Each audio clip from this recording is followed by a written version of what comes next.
Les pharisiens avaient entendu dire que Jésus faisait plus de disciples que Jean et baptisait plus que lui. À vrai dire, ce n'était pas Jésus lui-même, c'était ses disciples qui baptisaient. Quand Jésus apprit cela, il quitta la Judée pour retourner en Galilée. Il devait donc traverser la Samarie.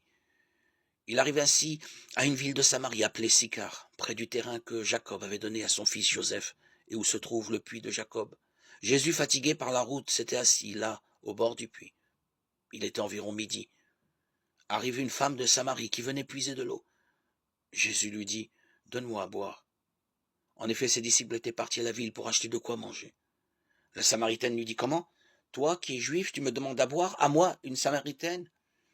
En effet, les Juifs ne veulent rien avoir en commun avec les Samaritains. Jésus lui répondit, « Si tu savais le don de Dieu, si tu connaissais celui qui te dit, « Donne-moi à boire », c'est toi qui lui aurais demandé, et il t'aurait donné de l'eau vive. » Elle lui dit, « Seigneur, tu n'as rien pour puiser, et le puits est profond. Avec quoi prendrais-tu l'eau du vive? Serais-tu plus grand que notre père Jacob qui nous a donné ce puits, et qui en a bu lui-même avec ses fils et ses bêtes? » Jésus lui répondit, « Tout homme qui boit de cette eau aura encore soif.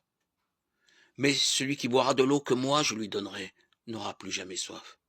Et l'eau que je lui donnerai deviendra en lui source jaillissante pour la vie éternelle. » La femme lui dit, « Seigneur, donne-moi cette eau, que je n'ai plus soif et que je n'ai plus à venir ici pour puiser. » Jésus lui dit, « Va, appelle ton mari et reviens. » La femme répliqua, « Je n'ai pas de mari. » Jésus reprit, « Tu as raison de dire que tu n'as pas de mari, car tu en as eu 5, et celui que tu as maintenant n'est pas ton mari.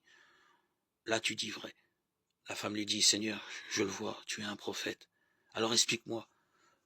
Nos pères ont adoré Dieu sur la montagne qui est là. Et vous, les Juifs, vous dites que le lieu où il faut l'adorer est à Jérusalem. » Jésus lui dit, « Femme, crois-moi, l'heure vient où vous n'irez plus ni sur cette montagne, ni à Jérusalem pour adorer le Père. Vous adorez ce que vous ne connaissez pas. Nous adorons, nous, celui que nous connaissons, car le salut vient des Juifs. Mais l'heure vient, et c'est maintenant, où les vrais adorateurs adoreront le Père en esprit et vérité. Tels sont les adorateurs que recherche le Père. Dieu est esprit, et ceux qui l'adorent, c'est en esprit et vérité qu'ils doivent l'adorer. » La femme lui dit, « Je sais qu'il vient, le Messie, celui qu'on appelle Christ. Quand il viendra, c'est lui qui nous fera connaître toutes choses. » Jésus lui dit, « Moi qui te parle, je le suis. » Là-dessus, ses disciples arrivèrent. Ils étaient surpris de le voir parler avec une femme. Pourtant, aucun lui dit, « Que demandes-tu ou pourquoi parles-tu avec elle ?» La femme, laissant là sa cruche, revint à la ville et dit aux gens, « Venez voir un homme qui m'a dit tout ce que j'ai fait. Ne serait-il pas le Messie ?»